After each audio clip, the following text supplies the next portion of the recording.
Hari ini kita akan belajar sebuah tema yaitu kerajaan Persia dan kerajaan Yunani. Kita membaca firman Tuhan dari Daniel pasal 11 ayat 2 sampai 4. Kitab Daniel pasal yang ke-11 ayat 2 sampai ke-4, kerajaan Persia dan kerajaan Yunani. 1, 2, 3. Oleh sebab itu, aku akan memberitahukan kepadamu hal yang benar. Sesungguhnya 3 raja lagi akan muncul di negeri Persia, dan yang keempat akan mendapat kekayaan yang lebih besar dari mereka semua. Dan apabila ia telah menjadi kuat karena kekayaannya, ia akan berusaha sekuat-kuatnya untuk melawan kerajaan Yunani. Kemudian akan muncul seorang raja yang gagah perkasa, yang akan memerintah dengan kekuasaannya besar dan akan berbuat sekehendaknya. Tetapi baru saja ia muncul, maka kerajaannya akan pecah dan terbagi-bagi menurut keempat mata angin dari langit, jatuh bukan kepada keturunannya, dan tanpa kekuasaan seperti yang dipunyainya, sebab kerajaannya akan runtuh dan menjadi milik orang-orang lain daripada orang-orang ini. Saya bersyukur untuk Amerika. Sebab hanya di Amerika ada bulan apresiasi pendeta. Saudara tahu bulan apa? Anton sudah sebutkan hari itu. Dari semua dia cuma tahu Oktober bukan bulan Halloween, tapi bulan apresiasi pendeta. Hebat ya Amerika ya. Ada apresiasi Mama, Mother's Day, Father's Day, Grandparents Day, ya, Children Day. Juga ada pesta, bukan day tapi month. Ini memang keterlaluan. Aku pendeta diapresiasi sebulan. Yang lain cuma sehari gitu. Ya. Juga Oktober ini adalah bulan apa? Alkitab sebenarnya. 31 Oktober itu adalah hari reformasi. Ya, 1517 Martin Luther mengadakan reformasi, mengajak seluruh orang Kristen kembali kepada Alkitab, kembali kepada Kristus, kembali kepada anugerah, kembali kepada iman yang sejati, bukan usaha manusia. Jadi sebenarnya 31 Oktober kemudian dirayakan sebagai hari Alkitab sedunia. Sebab Martin Luther lah yang memperjuangkan semua orang Kristen boleh baca Alkitab sendiri. Bukan hanya imam-imam saja dengan bahasa Latin yang kuno atau bahasa asli, tapi dalam bahasanya sendiri. Saudara pernah bersyukur nggak untuk Alkitab? Minimal menutup bulan ini, saudara bersyukur untuk Alkitab. Di negara lain nggak ada loh bulan apresiasi pendeta, cuma di sini ada. Jadi saya bersyukur ya sebagian saudara apresiasi pelayanan saya di sini. Ya, ada yang kirim kartu, ya, ucapkan terima kasih, ada yang beri love gift, ada yang kasih ginseng, ya. Ada yang kirim kasih bika Ambon, ya. Ada yang kasih dodol duren, ada yang ajak makan. Ya. Saya pikir kalau setiap hari ada yang ajak makan, 1 bulan, lah ini perut apa gak buncit? Nah kemarin Sabtu itu ada seorang teman ajak makan dimsum.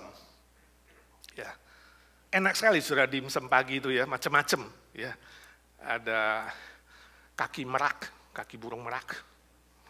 Ada apa lagi? Siomay, bapau, bakmi, bubur, segala macam. Enak itu bukan main. Ya, begitu makan, tiba-tiba perut saya mules. Jadi saya buru-buru permisi. Masuk ke WC, untung lagi sepi. Udah saya duduk di situ. Belum 1 menit, ada yang negur saya. Apa kabar Pak? Baik ya? Saya kaget loh. Ini restoran Chinese, kok ada yang ngomong Indonesia? Emang dia tahu saya orang Indonesia? Tapi suaranya mirip salah satu cobaan IGNC. Yang sudah lama nggak ke gereja. Jadi saya pikir ya udahlah, saya jawab seenaknya lah. Baik, saya bilang. Gimana sekarang Pak? Sudah lebih lega? Loh, ini pertanyaan apa ini? Mungkin ya denger juga ini bunyi jebret. Pertanyaan apa ini? Baru duduk belum semenit. Udah tanya yang begituan. Lalu juga saya jawab sekenanya, ya lumayan. Lalu dia bilang lagi, sama dong Pak. Saya juga lega. Cuma sekarang saya ada sedikit masalah. Loh, saya kaget dan mulai curiga. Ini masalah apa? Lalu saya tanya, ada masalah apa Pak? Lalu dia bilang, gini Pak, di WC sebelah ini ada orang gila. Dari tadi ngikutin ngejawab pertanyaan saya. Ntar saya telepon lagi ya, bye. Saya pikir cilaka, saya yang GR. Dia gak ngomong sama saya, dia telepon. Saya langsung tepuk jidat saya. Dablek lu. Begitu saya bilang, dablek lu, saya kaget. Ya, ternyata terbangun dari mimpi. Memang sudah jamnya saya harus bangun sebab ada janjian makan dimsum. Saudara, ini namanya ilustrasi imajinatif. Ternyata saya salah kira, salah sangka, salah tafsir, itulah manusia. Manusia seringkali bisa salah kata-katanya, keliru pemikirannya, salah tafsir, salah duga. Tidak dengan firman Tuhan. Nubuat firman Tuhan itu selalu benar, selalu tepat, dan selalu terbukti. Nah, memasuki pasal ke-11 dari kitab Daniel, kita melihat saudara, Daniel menerima nubuat firman Tuhan tentang 4 kerajaan besar. Kerajaan Persia, kerajaan Yunani, kemudian ada kerajaan selatan dan kerajaan utara. Daniel menerima nubuat itu sekitar abad kedua BC sebelum Kristus lahir. Dan kita bisa melihat di dalam fakta sejarah, semua nubuat ini digenapi. Satu persatu, terus sampai kepada abad kedua, tergenapi semuanya pada zaman Daniel. Tapi ingat, nubuat ini juga berlaku di akhir zaman, sebelum Yesus datang kedua kali. Nah, hari ini kita akan belajar 2 kerajaan saja, yaitu kerajaan Persia dan kerajaan Yunani. Dan minggu depan kita akan lanjutkan dengan kerajaan selatan dan kerajaan utara. Dari fakta-fakta sejarah kita bisa melihat bahwa terbukti nubuat firman Tuhan itu benar dan tidak salah. Saya harap ini menguatkan iman kita ketika kita melihat semua bukti-bukti sejarah ini. Menguatkan iman saudara terhadap firman Tuhan itu benar dan tidak pernah salah. Dan menguatkan iman saudara berpegang pada firman itu untuk menjalani masa depan saudara sampai Yesus datang kedua kali atau sampai saudara bertemu dengan Tuhan. Amin. Yang pertama, tentang kerajaan Persia ayat kedua. Dalam ayat kedua disebutkan tentang negeri Persia. Tapi hanya secara singkat saja. Walaupun sebenarnya kejayaan kerajaan Persia itu berlangsung 200 tahun. Luar biasa. 200 tahun kejayaannya memerintah, tapi di Alkitab hanya disebut sangat-sangat singkat. Cuma dibilang akan muncul di negeri Persia, cuma itu saja. Kenapa Persia disebut dengan singkat saja? Sebab kerajaan Persia berperan sangat sedikit di dalam sejarah Israel dan di dalam sejarah keselamatan umat manusia yang dicatat dalam Alkitab. Jadi saudara perlu ketahui, Alkitab tidak memuat semua catatan sejarah secara detail. Karena kalau dicatat detail, waduh Alkitab kita tebalnya selangit-langit kali. Jadi Alkitab hanya mencatat catatan-catatan sejarah yang berhubungan dengan umat Israel pada zaman itu, dan yang berhubungan dengan sejarah keselamatan umat manusia yang akan digenapkan oleh Mesias, Yesus Kristus. Di luar itu tidak dicatat. Itu sebabnya Persia sangat-sangat singkat. Nah, Tuhan memakai Raja Persia pada waktu itu memulangkan umatnya Israel dari pembuangan Babel setelah 70 tahun dijajah dan menjadi budak di negeri Babel. Lalu dikatakan bahwa 3 raja lagi akan muncul di negeri Persia. Dan yang keempat akan mendapat kekayaan yang lebih besar dari mereka semua. Nah, menurut catatan sejarah, sebenarnya setelah Raja Koresh memerintah, itu kira-kira 539 sampai 529 BC. Dalam pemerintahan itu, yaitu pas Daniel menerima nubuat ini, yaitu abad sekian, 539 sampai 529 BC, itu abad 6 kira-kira. Sebenarnya setelah Kores masih ada 11 raja yang memerintah di Persia. Tetapi hanya 4 saja yang sangat-sangat berpengaruh. Itu sebabnya Alkitab mencatat hanya 4. Jadi kita jangan bilang, loh kalau Alkitab hanya catat 4 ya, padahal kan ada 11. Kalau gitu Alkitab salah dong. Jangan menghakimi Alkitab. Sekali lagi, Alkitab hanya mencatat raja-raja, nama-nama penting yang berhubungan dengan sejarah keselamatan. Nah, siapa 4 raja itu? Raja Kambises itu memerintah tahun 529 sampai 522 BC. Ya. Lalu Raja Smerdis melanjutkan 522 sampai 521 BC. Dan yang ketiga Raja Darius Histaspes. Ini 521 sampai 486, cukup panjang pemerintahannya. Ya. 521 sampai 486 BC, before Christ. Dan yang keempat yang dikatakan, yang paling kaya raya, lebih dari semua raja yang lain, itu adalah Raja Ahasiweros, atau yang disebut dengan Xerxes. Kalau saudara pernah dengar kata Xerxes, Raja Xerxes, dialah putra dari Darius Histaspes. Sangat-sangat terkenal, dia memerintah dari 486 sampai 465 BC sebelum Kristus. Xerxes adalah raja yang paling kaya, sebab semua kekayaan raja sebelumnya dia yang ambil. Dan dia juga memperkaya dirinya pada zaman dia memerintah. Semua emas, semua perak, semua barang berharga dia kumpulkan. Dia adalah raja yang paling terkenal dan paling kaya raya di seluruh negeri Persia. Nah, saudara bisa nanti baca di kitab Esther, ya, betapa dia kaya raya dan ya memiliki banyak istri, termasuk Esther menjadi ratunya. Lalu dalam ayat 2c dikatakan, dia akan berusaha sekuat-kuatnya untuk melawan kerajaan Yunani.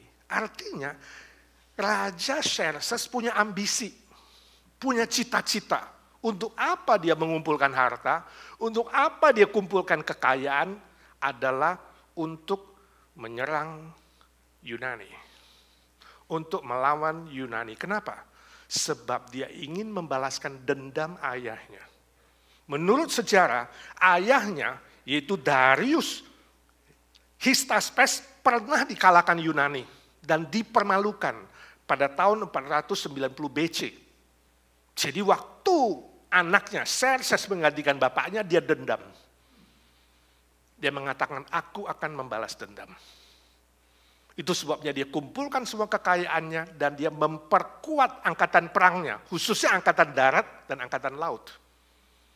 Memperkuat dan mempersiapkan diri menurut sejarah 4 tahun lamanya. Dan setelah itu dia menyatakan perang melawan Yunani. Sejarah mencatat, sekali lagi, peperangan Persia melawan Yunani berlangsung 150 tahun. Bukan waktu yang singkat, saudara. 150 tahun sekitar itu berperang. Kalah menang, sampai akhirnya Yunani diperintah oleh Alexander Agung 336 sampai 323, hanya 13 tahun Alexander Agung memerintah. Dia mengalahkan Persia. Persia diduduki dan dijadikan wilayah jajahannya. Nah, dalam kacamata akhir zaman, siapa Persia hari ini? Siapa? Iran, negeri Iran. Iran hari ini adalah Persia. Pada zaman Daniel, Persia pernah menolong Israel, berbaik hati pada Israel, memulangkan seluruh jajahan dari Babel kembali ke Yerusalem. Tapi di kacamata akhir zaman hari ini, Iran adalah musuhnya Israel. Bahkan Iran bercita-cita memusnahkan Israel dari planet bumi. Sangat-sangat berbeda dan sangat-sangat kontras. Jelas sekali ada ambisi atau cita-cita politik yang dicampur aduk dengan agama berperan di sini. Tapi sebenarnya di balik peperangan yang tidak selesai itu ada peperangan rohani sampai Yesus datang kedua kali. Kalau kita percaya nubuat Daniel adalah betul, bahwa Persia akhirnya ditaklukkan oleh Yunani dan tidak disebut-sebut lagi sampai akhirnya Persia bangkit dan hari ini menjadi Republik Islam yang memusuhi Israel. Sudah yakin bahwa nubuat ini juga akan digenapi sebelum Yesus datang kedua kali. Persia akan dikalahkan. Nah, jadi kalau hari ini perang Iran melawan Israel dan Israel punya backup Uni Eropa tambah dengan Inggris dan Amerika, kira-kira Iran bakal kalah atau menang? Iran hari ini di backup oleh Syria dan Lebanon. Ya. Belum ada negara-negara Arab lainnya yang akan menyatakan diri juga kompak. Sebab negara Arab yang kaya sebenarnya mereka tidak mau berperang. Hanya yang miskin dan yang punya dendam kebencian. Filsafat yang diajarkan adalah jahat lawan jahat, bahkan lebih jahat lagi. Ya. Filsafat yang mengajarkan generasi ke bawah benci dan membenci, dendam dan mendendam itu akan melahirkan peperangan yang tidak pernah akan selesai. Dan hari ini kita melihat peperangan Israel hari ini melawan Hamas yang membawa Palestina masuk ke dalam peperangan ini, itu berlangsung tidak pernah selesai. Kalau kita mau hitung balik, bukan ke zaman Daniel, tapi ke 75 tahun yang lalu, ketika PBB mengumumkan, tahun 1947, kemerdekaan Israel dan Palestina mendapat sepotong jalur Gaza, 75 tahun. Itu adalah sama-sama miskin, Israel dan Palestina. Tapi hari ini kita melihat perbedaan yang sangat-sangat kontras. Peperangan hari ini telah memakan korban ribuan manusia. Gak bisa dihitung berapa ribu. Yang mati, anak, wanita, penduduk sipil, gedung-gedung yang hancur, pengungsian, kelaparan, kurang makanan, kurang minuman, kurang obat. Sangat-sangat menderita, saudara. Sangat-sangat menderita dua-dua pihak. Dan itu takkan pernah selesai jikalau filsafat balas-membalas, benci-membenci, dendam-mendendam tidak diberhentikan. Politik bercampur agama telah menjadi sumber peperangan yang tak pernah selesai. Sudah tahu istrinya Perdana Menteri Singapura, seorang yang pintar, namanya Ho Ching. Dia menulis sebuah artikel singkat, saya baca.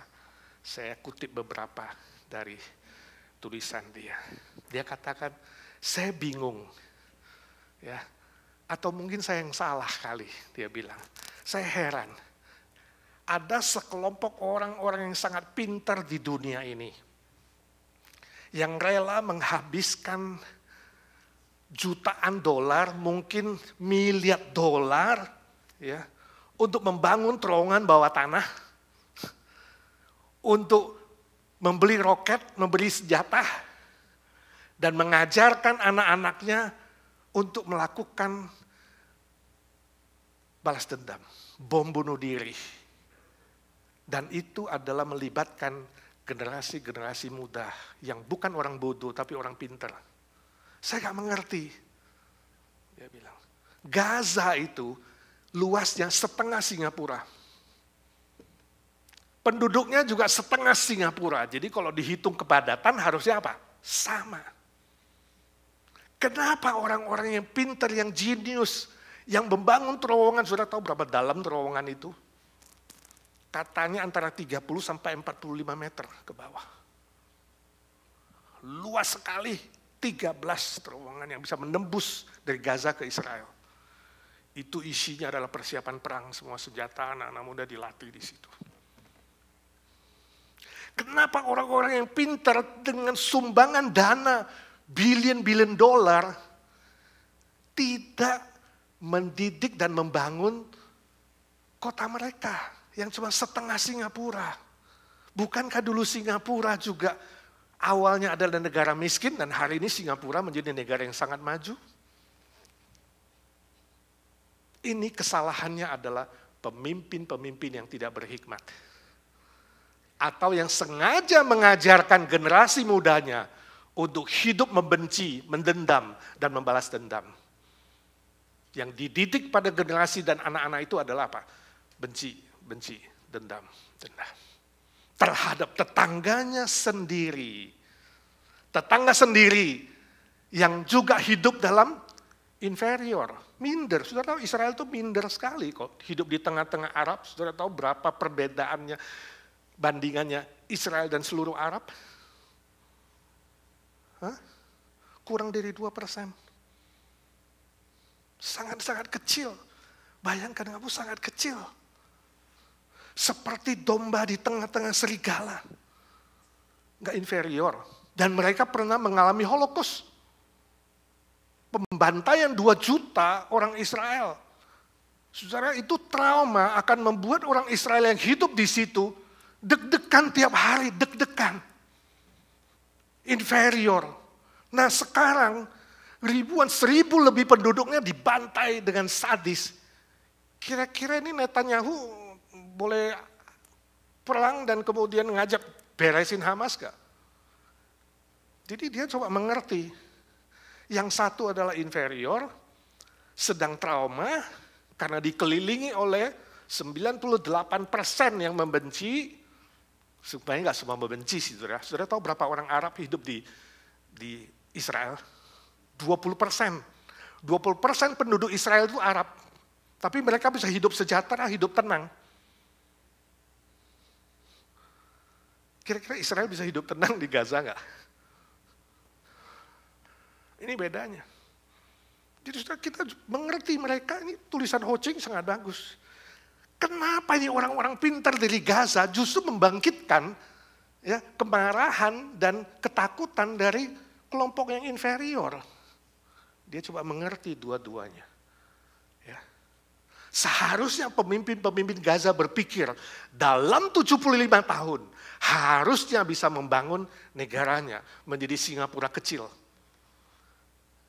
Memang tujuan akhir dari tulisan ini mengatakan, iya, saya harap penduduk Singapura yang lebih variasi, ya, 9-10 juta Singapura, dengan latar belakangnya macam-macam, bisa hidup harmonis. Mari kita menghargai keberagaman kita, hidup harmonis dengan tetangga, ya, hidup baik dengan tetangga. Hari ini Palestina 4,9 juta saudara hidup dalam kemiskinan, kesusahan. Bayangkan kalau waktu itu berlomba, sama-sama berlomba 75 tahun yang lalu. Saudara tahu setelah 75 tahun Israel jadi apa saudara hari ini? Negara yang paling maju dalam teknologi Israel. Jumlahnya 10 juta penduduknya. Ekonomi seluruh dunia, Israel nomor 29. GDP pendapatan ya kotor saudara, nomor 13 di dunia. Israel. Ya. Bisa hidup dengan orang-orang Arab 20% dan hidup sejahtera. Bagaimana Palestina? Setelah 75 tahun saudara, miskin, susah, menderita. 60% pengangguran di Gaza. Saudara tahu kalau saudara kerja di Gaza, sehari, bukan sejam loh ya, sehari $3,5. Ya, jadi per jam kira-kira berapa? 30 sen. Saudara kerja 1 jam di Israel, saudara tahu minimum wages berapa hari ini? Lebih tinggi dari Amerika, $30. Ayo ada yang mau pindah? Israel. Kerja setengah mati sini $12. Sana 1 jam, bukan 1 hari loh, 1 jam 30. Sana sebelah tetangga cuma beda 1 garis ini. 30 sen. Berapa kali lipat? Israel berhasil mensejahterakan penduduknya dan ingin hidup damai dengan siapapun, termasuk tetangga Arab. Ini loh saudara yang harus kita doakan. Politik dan agama bercampur. Ya. Akhirnya kepentingan politiklah dan filsafat pendidikan yang mengajarkan benci, dendam, bunuh diri, bunuh orang lain. Inilah yang harus kita doakan supaya ada perubahan yang nyata. Ho Ching mengutip ajaran Konfusius di penutupnya. Dia bilang, jangan lakukan kepada orang lain sesuatu yang saudara tidak ingin orang lain lakukan bagimu. Jangan lakukan. Ini Konfusius. Ajarannya pasif, jangan lakukan. Diam-diam aja. Ya. Dibandingkan dengan ajaran Tuhan Yesus, jadi positif, jadi optimis, jadi dinamis. Yesus bilang apa? Matius 7 ayat 12, golden rule. Segala sesuatu yang kamu kehendaki supaya orang perbuat kepadamu, perbuatlah demikian juga kepada mereka. Itulah isi seluruh hukum Taurat dan kitab para nabi. Saudara melihat firman Tuhan, lakukan dulu. Kasihi dulu orang lain. Cintai dulu. Ajaran sangat-sangat positif. Permisi tanya, hari ini kalau saya boleh tanya saudara, apa ambisimu? Apa ambisimu dan cita-citamu setelah saudara dapat kekayaan di bumi ini? Setelah dapat kekuasaan di bumi ini, setelah menjadi apa-apa dari orang yang tidak ada apa-apa, sekarang menjadi ada apa-apa, apa cita-citamu? Ini menjadi pertanyaan. Ya. Apakah mendatangkan kebaikan, kebenaran, kesejahteraan bagi orang lain, atau mendatangkan kerugian, kebencian, dendam, sakit hati, dan merusak orang lain? Yang mana? Cuma ada 2. Semua pilihan. Yang pilih mengembangkan dirimu atau memilih merusak dirimu dan merusak orang lain. Oh, kalau sudah tanya saya apa sih sebenarnya ambisi dan cita-cita yang benar menurut firman Tuhan? Cita-cita yang benar adalah membagikan kasih Kristus secara positif dan dinamis dan proaktif. Itu cita-cita yang benar. Sebab itu saudaraku yang kekasih, saya tidak tahu hidupmu mulai hari ini. Ubah cita-citamu. Bebaskan dirimu dari segala kepahitan, kebencian, dendam. Bebaskan dirimu dari ikatan-ikatan dan godaan-godaan filsafat yang untuk merugikan orang lain dan merusak orang lain. Tapi ambillah cinta kasih Kristus itu, bagikan kepada orang lain. Bagikan kebenaran, bagikan keadilan, bagikan cinta kasih, bagikan Injil, bagikan rasa belas kasih untuk membantu dan menolong orang lain. Jangan tunggu orang lain dulu. Saudara, mulai dari diri sendiri dulu. Mari kita sama-sama mulai dari diri sendiri. Amin. Yang kedua, tentang kerajaan Yunani, ayat 3-4. Ayat ketiga mencatat, kemudian akan muncul seorang raja yang gagah perkasa, yang akan memerintah dengan kekuasaan yang besar dan akan berbuat sekehendaknya. Saudara, nubuat ini digenapkan atau digenapi di dalam diri Alexander Agung. Dia muncul, gagah perkasa, raja Yunani yang paling kuat dan sukses. Umur 19 dia menjadi kaisar, menjadi raja, dan dia punya strategi perang yang sangat luar biasa. Dalam 13 tahun pemerintahannya, dia telah menaklukkan Persia, Mesir, Asia Kecil, Hindia, Aram, dan daerah-daerah sekitarnya. Gak ada yang bisa menandingi Alexander Agung. Lalu ayat 4a mengatakan, tapi baru saja dia muncul, maka kerajaannya akan pecah dan terbagi-bagi menjadi 4 mata angin.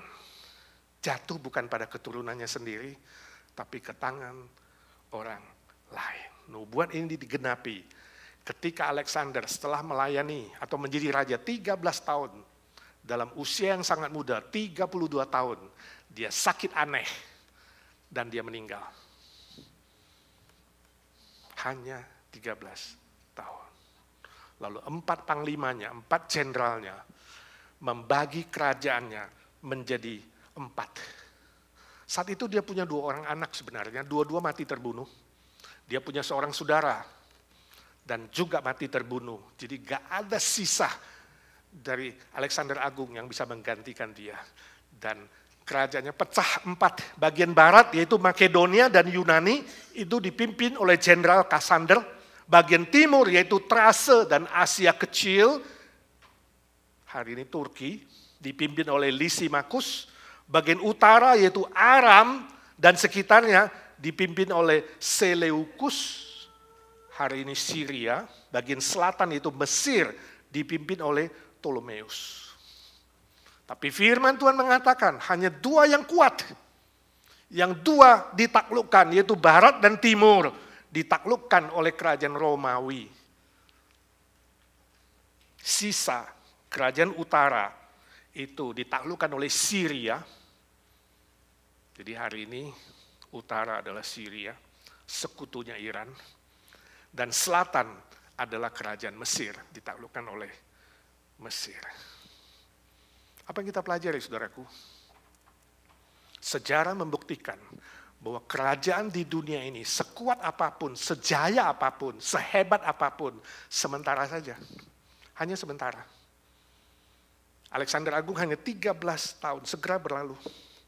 Dan hari ini Yunani modern tidak ada peran apa-apa di dalam sejarah keselamatan. Gak disebut-sebut lagi. Yunani masih eksis, tapi tidak berperan penting, tidak disebut-sebut lagi, sebab tidak ada hubungan dengan Israel dan tidak ada hubungan dengan sejarah keselamatan. Dalam kacamata akhir zaman, nubuat akhir zaman, Yunani tidak disebutkan sepanjang Alkitab setelah itu. Hanya Tuhan memilih bahasa Yunani menjadi bahasa tulisan Perjanjian Baru. Sebab pada waktu itu bahasa Yunani adalah bahasa internasional dan bahasa yang bersifat universal. Itu sebabnya Perjanjian Baru kita ditulis dalam bahasa Yunani. Saudara ingatlah, apapun yang bisa kau andalkan, kepintaran, kekayaan, kehebatan, yaitu hanya sebentar saja, akan berakhir pada kematian.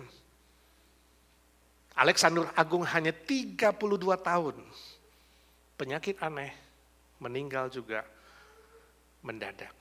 Hanya Tuhan yang menentukan umur seseorang. Manusia hanya bisa merencanakan, tapi Tuhanlah yang menentukan. Amsal 16 ayat ke-9. Saudara ikuti berita, Rabu lalu, 25 Oktober 2023, penembakan massal di kota Lewiston, ya, Maine, 18 mati, 13 terluka. Penembaknya mantan Angkatan Darat Amerika. Hanya berusia 40 tahun. Dia masuk ke tempat main bowling, saudara. Menembak orang-orang di sana, kemudian dia pindah ke restoran. Dia tembakin juga orang-orang di sana. Lalu dia melarikan diri, dikejar 2 hari buron, dan kemudian tertangkap, bukan tertangkap, ditemukan. Dia mati di sebuah trailer kargo, menembak dirinya sendiri. Jadi sampai hari ini nggak ada yang tahu motifnya apa. Jadi katanya motifnya masih misterius. Ini Amerika, saudara. Saya yakin 100%. 18 orang yang mati pada hari itu, dia tidak tahu adalah hari terakhir di bumi ini. Gak ada yang tahu. Termasuk kita gak tahu hari besok. Sebab kematian itu tidak omong-omong dulu. Penembakan massal. Kita sudah terlalu sering mendengar penembakan massal, akhirnya kita kebal. Seperti itu khotbah Gunidil Gabe tadi pagi. Terlalu banyak mendengar penderitaan, kesusahan, pembunuhan, berita-berita negatif, kita sendiri sekarang kebal. Yang penting gak ada hubungan dengan saya. Yang penting bukan saudara saya. Yang penting bukan family saya. Cuek aja. Bisa terjadi. Terlalu banyak melihat sampai akhirnya kita kebal. Saya baca statistik Gun Violence Archive di Amerika, saudara. Tahun 2023 sampai bulan ini, saudara, harusnya nggak termasuk yang barusan berapa hari lalu, jumlah penembakan massal di Amerika, saudara tahu berapa? 560 kali. Artinya, lebih dari hari-hari per tahun. Setahun cuma 365. Penembakan massal, ini nggak tahu kalau sampai Desember. Apa kita gak sedih? Apa gak mengerikan? Sehingga sebagian orang Indonesia bilang, wah bahaya Amerika, udah gak usah ke Amerika lagi, bukan dreamland. Tapi sebagian lagi mengatakan, tidak apa-apa, yang penting dolar, bukan rupiah. Ayo rame-rame ke Amerika, cari kerja, kejar dolar. Saudaraku, kamu gak tahu hari besok. Boleh merencanakan, Tuhan menentukan. Kemarin kita mengadakan penghiburan, kita tahu adiknya Sabar juga meninggal. Dengan mendadak. Hari itu gak ada yang tahu. Tabrakan, pergi. Gak ada yang bisa memprediksi hidupnya. Gak ada yang bisa prediksi besok. Sebab itu saudaraku, tidak ada yang bisa kau andalkan atau sombongkan di dunia ini. Entah kekayaanmu, kepintaranmu, kehebatanmu, keberhasilanmu, cita-citamu, atau apapun yang kau miliki di bumi ini, tidak bisa diandalkan. Semua hanya sementara saja. Hanya kerajaan Kristus yang kekal selama-lamanya. Itu sebabnya Yesus katakan, carilah dahulu kerajaan Allah, kerajaan Kristus dan kebenarannya. Itu yang kekal selama-lamanya. Jangan tunggu saudara sampai kepepet. Jangan tunggu sampai saudara tidak ada jalan buntu, kemudian menyesal. Jangan saudara. Masih ingat anak muda yang bersaksi, salah satu anak muda Israel dalam penyerangan Hamas di perbatasan Gaza, salah satu rumah diserang, ditembak seluruh, dia melihat dengan kepalanya sendiri, seluruh anggota keluarganya ditembak, termasuk dirinya. Dia ketembak, dia jatuh, mamanya ketembak, menimpa badannya. Mati semua. Anak muda itu hidup, dia lolos. Itu sebabnya dia bersaksi di TV. Dia katakan, saya tahan napas. Dia lolos, tapi dia melihat semua keluarganya, bapak, ibu, saudara-saudaranya mati semua. Mengenaskan. Lalu dia bilang, pada saat tahan nafas itulah aku berdoa. Saya teriak Tuhan, Tuhan yang di sana, entah siapapun namanya. Tolong, ini kepepet namanya. Gak tahu mau panggil siapa. Kalau ada Tuhan di sana siapa aja tolonglah. Saudara, seringkali manusia begitu sombong sampai kepepet, baru teriak Tuhan, tapi gak tahu teriak siapa. Dengar kesaksian itu saya sedih, saudara. Ya kan? Berarti seluruh keluarganya, papa, mamanya, keluarganya, tidak pernah mengenal Kristus. Mungkin gak pernah dengar Injil. Orang Israel gak pernah dengar Injil Kristus. Hari ini kekristenan di Israel kurang dari 3%, saudara tahu? Tidak kenal Kristus. Sungguh-sungguh ironis kan? Yesus Kristus memilih inkarnasi, lahir di Israel, memilih garis keturunan Raja Daud, Raja Israel yang paling terkenal yang mereka hormati dan hargai, tapi banyak yang menolak Kristus sebagai Mesias. Ini sebuah hal yang sangat-sangat ironis dan kasihan. Itu sebabnya saudaraku, saya tidak tahu dengan hidupmu, kalau engkau belum sungguh-sungguh diselamatkan, belum sungguh-sungguh menjadi anggota kerajaan Kristus, belum sungguh-sungguh yakin kamu pasti masuk surga kalau besok mati, please jangan mati dulu. Please, saya minta tolong. Jangan saudara mati dulu sebelum saudara sungguh-sungguh percaya dan menerima Kristus sebagai juru selamat pribadimu. Sehingga engkau tahu memanggil nama siapa Tuhan dan Juru Selamat yang benar. Sampai saudara yakin 100%, kamu punya garansi hidup yang kekal. Amin. Jadi bilang sama dirimu, please jangan mati dulu ya. Tapi bagi saudara yang sudah percaya, pakai kesempatan yang Tuhan berikan. Untuk bekerja bagi kerajaannya, itu yang kekal. Tadi ayat pembimbing kita, semakin giatlah melayani pekerjaan Tuhan, sebab itu tidak sia-sia. Itu kekal, upahmu besar di sorga dan di bumi juga. Pakai kesempatan itu. Sebab kamu tidak tahu hari esok, kawanku. Saya khotbah di sebuah gereja Indonesia di Amerika sini. Dengar sebuah kesaksian, ada seorang anak muda pintar sekali nyanyi. Dia diajak ikut paduan suara, terus diajak melayani untuk bantu suara pria. Terus nolak. Akhirnya suatu hari dia bilang sama pemimpin itu, ya oke, saya mau bantu. Minggu depan saya masuk paduan suara. Saudara tahu apa yang terjadi?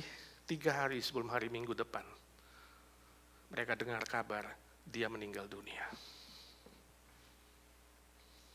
Semua shock dan kaget. Ketika dia baru mau berubah, baru mau melayani pekerjaan Tuhan, Tuhan tutup kesempatannya. You tidak tahu hari besok, saudaraku. Jangan sampai kesempatanmu ditutup ketika kamu baru mau berubah. Tuhan Yesus bilang, ketika masih siang, bekerjalah untuk pekerjaan Tuhan. Jangan sampai tunggu malam. Sebab kalau malam tiba, tidak ada seorang pun yang bisa bekerja. Amin. Mari kita doa.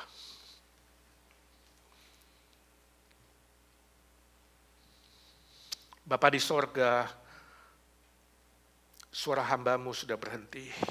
Tuhan Yesus, hamba berdoa bagi mereka yang tidak sungguh-sungguh yakin keselamatannya yang hadir di rumah-Mu hari ini. Berikanlah kerendahan hati, cabutlah segala kesombongan apapun yang diandalkan. Gantikan dengan kerendahan hati agar mereka mengaku dengan mulut, percaya dengan hati Engkaulah satu-satunya juru selamat yang mengasihi mereka dan mati dan bangkit bagi mereka. Supaya nama mereka dimeteraikan dalam kitab kehidupan menjadi milik-Mu selama-lamanya. Hamba berdoa bagi yang sudah percaya. Tuhan memberkati setiap pribadi kami. Supaya kami sadar, mengakui keterbatasan kami. Memakai kesempatan yang Tuhan berikan, tidak menyia-nyiakannya. Sebab kami tidak tahu kapan kesempatan itu tertutup atau ditutup bagi kami. Ya Tuhan. Bangkitkan gereja-Mu, bangkitkan setiap pribadi kami menjadi orang-orang yang proaktif, yang lebih dulu. Mulai dari diri sendiri. Mengasihi, melayani, menguatkan, menghibur, membangun orang lain. Hadirkan kami di mana-mana untuk membawa sejahtera, membawa berkat, membawa sukacita. Bukan merugikan orang lain atau merusak orang lain. Ampuni segala dosa dan kesalahan kami. Ampuni kalau kami tergoda dengan filsafat balas dendam, membenci, dan ingin get even. Tuhan ampuni kami. Ampuni orang-orang di Israel dan Palestina, kami berdoa khususnya untuk pendidikan di Palestina. Untuk kemiskinan di sana. Untuk penduduk yang berteriak minta tolong. Tuhan kasihanilah. Kasihani jiwa-jiwa yang terhilang, pakai orang-orang Kristen boleh bercahaya di tengah-tengah kegelapan politik dan agama yang bertarung di sana, ya Tuhan. Engkau yang bekerja, dengar doa kami. Dalam nama Tuhan Yesus kami berdoa dan memohon berkat Tuhan. Amin.